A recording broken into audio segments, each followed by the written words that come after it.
এখন হাতের মুঠোয় লাল বাবা রাইস। এখন থেকে লাল বাবা রাইস অনলাইনে ঘরে বসে অর্ডার করুন। লাল বাবা রাইস, লাল বাবা অনলাইন, অর্ডার করুন আজই।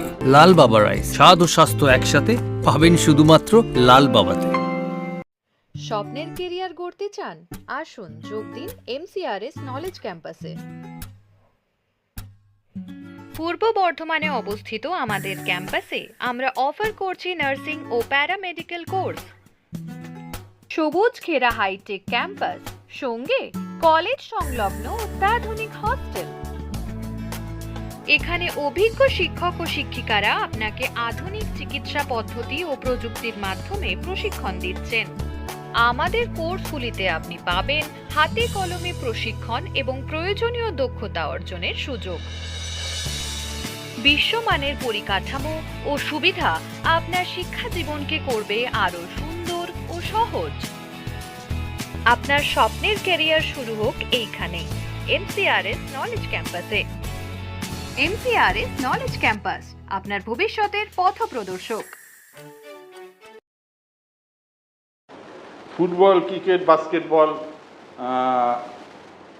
এবং অন্যান্য যত রকম খেলা আছে তার বেশিরভাগ খেলাই আমরা আলোচনা করার এখানে চেষ্টা করি এবং করেওছি। তো আজকে আমরা আলোচনা করব ফুটবল নিয়ে, এবং যেহেতু আমরা আজকে আলোচনায় পেয়েছি একজন ক্রীড়া সংগঠক সজল রাজাকে, ফুটবলের পাশাপাশি অন্য খেলা নিয়ে সংক্ষিপ্তভাবে আলোচনা করব। আমি সজলবাবুকে আমাদের এই মুক্ত যে স্টুডিও সেখানে আসার জন্য প্রথমেই স্বাগত জানাই। আচ্ছা সজলবাবু, এই তো কদিন আগেই মানে এই 17 তারিখে মোহনবাগান ইস্টবেঙ্গলের ম্যাচ হলো, ডুরান্ড কাপের কোয়ার্টার ফাইনাল। এই ম্যাচ নিয়ে ম্যাচের কয়েকদিন আগে থেকেই সোশ্যাল মিডিয়ায় মানে আমরা জিতবো, ওরা জিতবে, লাল হলুদ সবুজ মেরুন, আমরা ছোটোবেলায় যা দেখেছি এগুলো সোশ্যাল মিডিয়া দেখিনি। এমনকি লাল হলুদ জামা পরে ছেলেরা মেয়েরা, আবার লাল সবুজ মেরুন জামা পরে ছেলেরা মেয়েরা, এই যে খেলার আগে থেকে এটা কীরকম উপভোগ করে? আমাদের ছোটোবেলায় কিন্তু এটা ছিল না। আমাদের ছোটোবেলায় যেহেতু শিক্ষার হার কম ছিল, সোশ্যাল মিডিয়া বা মিডিয়ার এত দাপাদাপি ছিল না, তখন আসেই খুব স্বাভাবিকভাবেই এই ধরনের একটা প্রচার আবহাওয়া ছিল না। কিন্তু যারা মাঠে যেত বা ক্লাবের বিভিন্ন ক্লাবের যারা সমর্থক, তাদের মধ্যে একটা উন্মাদনা ছিল। কিন্তু যেটা ছিল না এখন, যেটা হয়েছে, রেষারেষিটা ছিল না। সেটা প্রসঙ্গে আসছি। আমি যেটা বলতে চাই, এই যে সোশ্যাল মিডিয়ায় কিন্তু দু দলে কে কত সালে জিতেছে, কে কত সালে হেরেছে, এ ওকে টিপ্পনি কাটা, এ ওকে টিপ্পনি কাটা, খেলাধুলাতে টিপ্পনি থাকবেই, যেটা সুস্থভাবে স্বাভাবিক একটা মাত্রার মধ্যে যদি থাকে।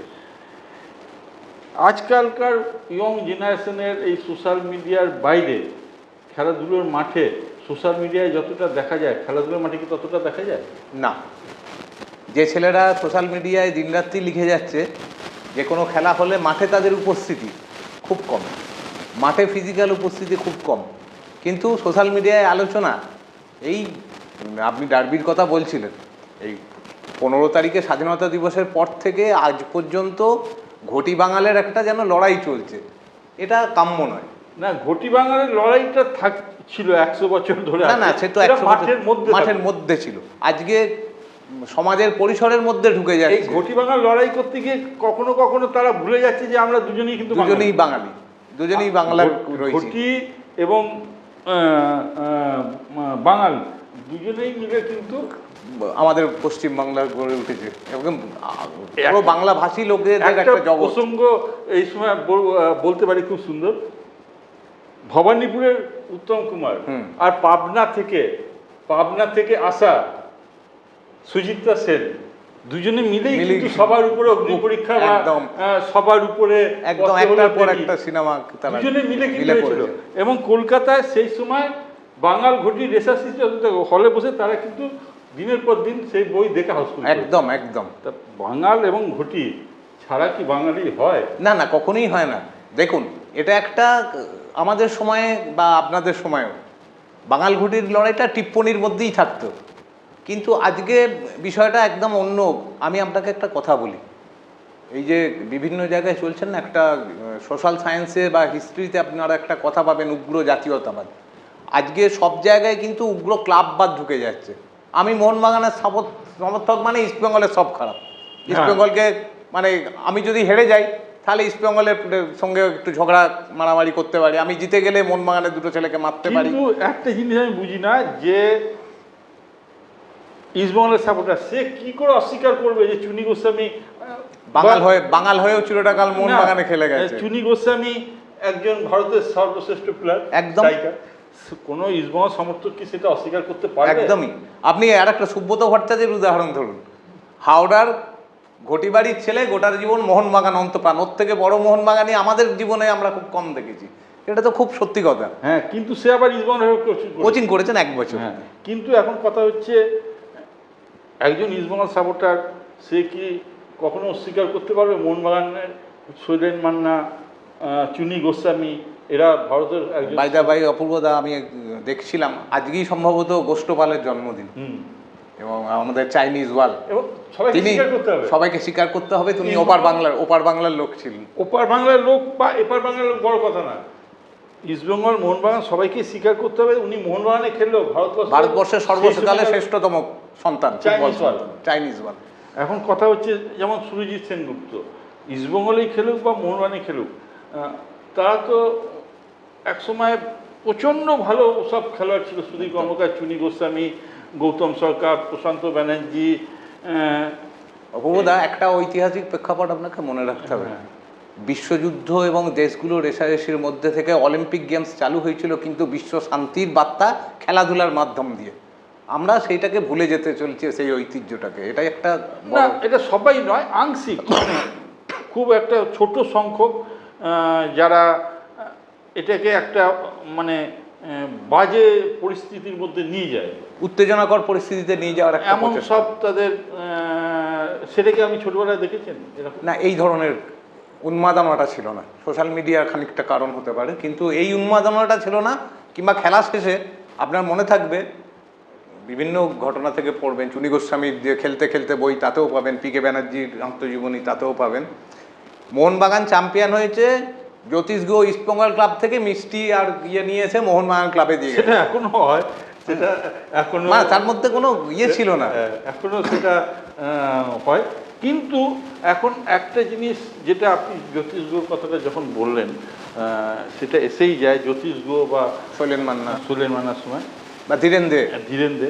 এখনকার যারা বড় ক্লাবের কর্মকর্তা তারা কিন্তু খুব উত্তেজক বক্তব্য বিভিন্ন সময় সোশ্যাল মিডিয়ায় তারা রাখছেন বা সংবাদ মাধ্যমে রাখছেন, তাদের পথটাকে বজায় রাখার জন্য। নয়তো তার পথ থাকবে না, এরকম কোনো ব্যাপার আছে এইরকম একটা ব্যাপার। কিন্তু মানে ক্যালকুলেশন, এখন ক্লাবের নির্বাচনও অনেক ক্যালকুলেশনের মধ্যে দিয়ে হয়। এইসব না করলে তারা সমর্থকদের উত্তেজিত না করলে সমর্থকরা তাদের পছন্দ করবে না। আমি দেখছিলাম যে দুদলের খেলা শেষে দুদলের কোচ হাত মেলাল, একদম দুদলের কর্মকর্তারা কই হাত মেলায়, এ ওকে দোষ দেয়, পরের বার দেখে নেবো, পরের বার দোষ দেয়। আমরা তো জানি মোহনবাগান ইস্টবেঙ্গলের খেলা মানে 50-50 চান্স, কে জিতবে কেউ জানে না। একদমই। ডার্বি তো কেউ হিসেব করে কোনোদিন হয়নি, প্রতিবারই প্রায় ডার্বির রেজাল্ট অন্যরকম হয়। এই কলকাতা ময়দানে যখন খেলা নিয়ে কথা হচ্ছে, কলকাতা ময়দানে যারা আমাদের এখন তো অনেক কমে গেছে আমাদের বাঙালি ঘরের ছেলেদের বড় টিমে খেলা। এক সময় আমরা যখন দেখেছি খেলা দেখতে যেতাম, তখন সুধীর কর্মকার, গৌতম সরকার, ভাস্কর গাঙ্গুলি, অমিয় ভট্টাচার্য, সুব্রত ভট্টাচার্য, কত নাম বলবো। এখন তো বাঙালি কমে গেছে। তা আপনার দেখা পছন্দের সবথেকে আমাদের বাঙালি পশ্চিমবঙ্গের কোন খেলা পছন্দের ছিল? একজনের নাম বলতে হবে? 2-4 জনের নাম বলুন। দেখুন, গোলকিপার হিসেবে যদি বলেন তাহলে আমি অবশ্যই তরুণদের কথা বলবো। হ্যাঁ, খুব স্টাইলিশ প্লেয়ার ছিল। মানে ছোটবেলায় আমাদের হিরো ছিল একটা আলাদা রকম, তরুণ বসু। টপার যদি বলেন ডিফেন্সে, অতি অবশ্যই সুধীর কর্মকার, সুব্রত ভট্টাচার্য। সুধীর কর্মকার রাইট ব্যাক আর হচ্ছে সুব্রত ভট্টাচার্য টপার হিসেবে। তার পরবর্তীকালে আরও অনেকে, অলোক মুখার্জি, শ্যামল ব্যানার্জি, এরা খেলেছেন। কিন্তু মনে দাগ কাটার মতো এই দুজন কি। মাঝমাঠ যদি বলেন গৌতম সরকার, প্রশ্নের ওপর আর কোনো কথাই হবে না। আর সামনের দিকে যদি বলেন সুরজিৎ সেনগুপ্ত, হাবিব আকবর ছাড়া আর কোনো ভাবনা চিন্তা আসবে না। পরবর্তীকালে আরও অনেক ভালো প্লেয়ার এসেছে। বিদেশি প্লেয়ারদের ক্ষেত্রে কাকে আপনার ভালো লেগেছে? দেখুন এখনো পর্যন্ত যদি তিনজনকে আমি বলবো, যদি গড গিফটেড খেলোয়াড় বলেন তাহলে আমি বলবো মজিদ বাস্কার। অতি অল্প সময়ের মধ্যে দিয়ে কলকাতা মাঠকে অন্য একটা ছোঁয়া দিয়ে গেছে। মাত্র 2 বছর কি 2.5 বছর ফর্মে ছিলেন। তার পরবর্তীকালে যদি বলেন, তারপরেই আমার পছন্দের যদি বলেন তাহলে আমি বলবো ব্যারেটো। আর 3 নম্বর যদি বলেন যে থ্রাস দিয়ে ফুটবল খেলা, চিমা যে অকরি যেটা দেখিয়েছিল কলকাতা মাঠকে, সেটা একটা নতুন ধরনের আমাদের পছন্দ। কিন্তু মোহনবাগানে যেমন ওই সোনি নোটে ওরাও তো ভালো প্লেয়ার ছিল। অবশ্যই অবশ্যই ভালো। আমি জেভিয়ার পায়াস, আমি অনেক জেভিয়ার পায়াস তো আমাদের দেশীয়, কিন্তু ওডাফা আমাদের মারা গেল জুনিয়র ক্রিশ্চিয়ানো। এখন যে আইএসএল খেলা হচ্ছে, এই আইএসএল খেলায় অনেক বিদেশি প্লেয়ার আসছে, বিদেশি কোচ আসছে, এতে কি ভারতীয় ফুটবলের উন্নতি হচ্ছে? যে ভাবনা মানে ভারতীয় প্লেয়াররা বিদেশিদের সঙ্গে খেলতে পারছে, বিদেশি কোচের কাছে প্রশিক্ষণ নিতে পারছে, এটার প্রভাব কিরকম? আইপিএলে যেভাবে আবহাওয়াটা তৈরি হয়েছে, জুনিয়র ক্রিকেটাররা যতটা প্রচুর উঠে আসছে, আইএসএলে কিন্তু সেই জায়গাটা এখনো আমরা করতে পারিনি। এখনো পর্যন্ত এই টিম নামানো থেকে শুরু করে সবটাই আইএসএল হওয়ায় ভারতীয় ফুটবলাররা তো কিছু টাকা পাচ্ছে। অবশ্যই, এটা থেকে তো নিশ্চিতভাবেই এটা ভালো।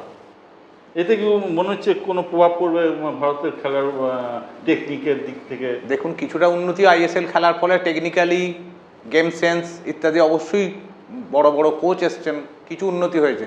কিন্তু আসল জায়গাটা আমি আপনাকে বারবারই বলার চেষ্টা করছি, যেটা আপনার গ্রাসরুট লেভেলে যদি সাপ্লাই লাইন না থাকে, সেইখানে যদি পরিকাঠামো না থাকে, গ্রামগঞ্জ থেকে যারা খেলতে পারবে তাদের পায়ে যদি বলটা মাঠটা না দিতে পারেন, তাহলে আপনি কি করে? সেক্ষেত্রে স্কুলের ভূমিকা কতটা? স্কুলের ভূমিকা সব থেকে বেশি। এখনো পর্যন্ত বর্ধমানে যে কজন বড় প্লেয়ারের নাম আপনাদের স্টুডিওয়ে আলোচনা হয়েছে, সবাই কিন্তু স্কুল লেভেল খেলেই তারা আস্তে আস্তে বড় হয়েছে। আপনাদের সময় স্কুলের ফুটবল বা কিরকম হতো, কতটা উন্মাদনা ছিল সেই সময়? ফুটবল খেলা মানে মিউনিসিপ্যাল স্কুল, টাউন স্কুলের খেলা, ফুটবল খেলা মানে তো বিশাল ব্যাপার। মিউনিসিপ্যাল স্কুলের খেলাধুলো কেমন হতো? গেমস টিচার বিনোদীবাবু ছিলেন আমাদের সময়। তারপরে আমাদের ছিলেন কচাদা, ছিলেন আমাদের ব্যানার্জিদা। উনি কি প্রতিটি ছেলের মধ্যে কার মধ্যে খেলাধুলো মানে প্রতিভা আছে বেছে বার করতেন?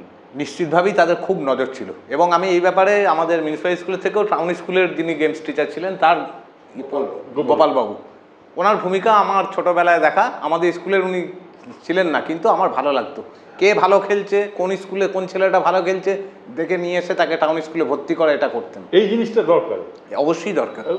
কলকাতার ময়দানে বড় ক্লাবে বাঙালির সংখ্যা কমেছে, ভারতীয় ফুটবল দলে বাঙালির সংখ্যা কমেছে, তার কারণটা কি? এটাই তার কারণ। শুধু এটা নয়, শুধু স্কুল লেভেল না, আপনার যে স্কুল যে ফুটবল মানে বোর্ডের আন্ডারে যে স্কুলগুলো আছে, তাদের মধ্যে যে টুর্নামেন্ট এবং তাদের মধ্যে যে প্রশিক্ষণ, সেই বিষয়টাই আজকে প্রায় অবলুপ্ত। এক সময় আমরা যখন ফুটবল খেলা দেখতে যেতাম, এই 70 সালে 72 সালে বলবো না, তখন বয়সটা খুব কমই ছিল। তারপরে যখন যেতাম এই 75-এর পর থেকে, সেই সময় আগেই নামগুলো আপনাকে বললাম, সুধীর কর্মকার থেকে আরম্ভ করে গৌতম সরকার, এই যে সুরজিৎ সেনগুপ্ত, গঙ্গার এপারে ওপারে, একদিকে গঙ্গার এপারে হুগলি, আর একটা হচ্ছে গঙ্গার ওপারে 24 পরগনা। এই গঙ্গার এপারে আর ওপারে 24 পরগনার হুগলি থেকে বহু খেলোয়াড় কলকাতা মাঠে supply line, main supply line ছিল। শ্যামনগর, বাটানগর, এদিকে কোন্নগর, লিলুয়া, এরা কলকাতা বড় টিমে খেলতো।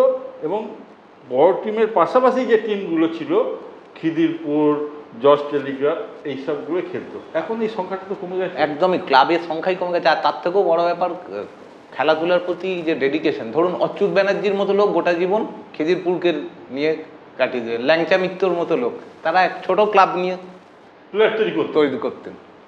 তার অভাব আজকের দিন এই ধরনের ডেডিকেটেড প্রশিক্ষকের অভাব কিন্তু রয়েছে, যারা গ্রাসরুট থেকে প্লেয়ার তুলে আনার চেষ্টা করতেন। কিন্তু এখন তো পেশাদারিত্বের যুগ, এখন তো ওনারা ছিলেন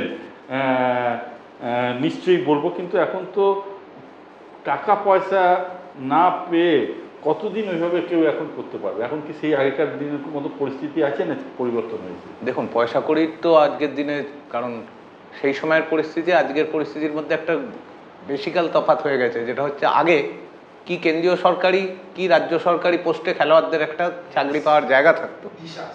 বিশ্ববিদ্যালয় বলুন, কলেজে বলুন, একটা ভালো বিশ্ববিদ্যালয় লেভেলে খেললে সে একটা চাকরি পেত।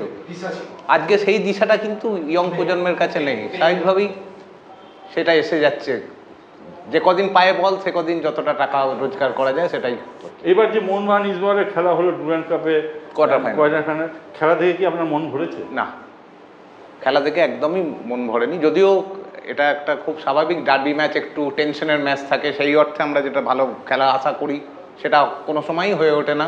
খুব কম ডার্বি ম্যাচই হয়েছে খেলা দেখে মন ভরেছে, কিন্তু ফুটবল প্রেমী হিসেবে বলবো খেলা দেখে মন ভরেনি। কিন্তু এখনও তো মোহনবাগান ইস্টবেঙ্গল ম্যাচ সল্টলেক স্টেডিয়াম প্রায় কানায় কানায় ভর্তি। হ্যাঁ, এবারেও 65,000 দর্শক হয়েছে এই লাস্ট 17 তারিখের ডার্বিতে। বাঙালিদের ফুটবল প্রেমের একটা ঐতিহ্য নয়? বাঙালিদের ফুটবল প্রেমের ঐতিহ্য আমি আরও বেশি বলবো। আপনি যদি সেদিনের গ্যালারির দিকে তাকান, 3টে গুরুত্বপূর্ণ মানে পরিবর্তন আপনি দেখতে পাবেন। এটা ভালো। আগে আমরা যেটা দেখতাম না, ফুটবল মাঠে মহিলাদের আগমন প্রচুর মহিলা, এখন অন্তত একটা বিরাট সংখ্যক মহিলা তারা জার্সি পরে আসছেন, সঙ্গে বাচ্চাকে নিয়ে আসছেন। অনেকে বাচ্চা, আমাদের সময় বাচ্চাদের মাঠে নিয়ে যেতে আমরা ভয় পেতাম। এটা কিন্তু একটা গুরুত্বপূর্ণ চেঞ্জ, মহিলাদের আসা এবং বাচ্চাদের। আর একটা বিষয়, বিশেষভাবে সক্ষম যারা তারাও মাঠে আগেও আসতেন কম, কিন্তু এখন বিশেষভাবে এবারেও আমি যুব ভারতীতে দেখলাম অন্তত বেশ কিছু জন আছেন যারা ক্র্যাচ নিয়ে বা অসুস্থ, আজকাল দেখা যাচ্ছে সোশ্যাল মিডিয়ার দৌলতে আরো জানা যাচ্ছে। যাই হোক, আজকে আমরা সংক্ষিপ্তভাবে সজল রাজার কাছ থেকে খেলাধুলো নিয়ে আলোচনা করলাম। ওনাকে নিশ্চয়ই আমরা আগামী দিনে আবার আমাদের আলোচনায় পাবো। সজলবাবু আজকে আমাদের স্টুডিওতে আসার জন্য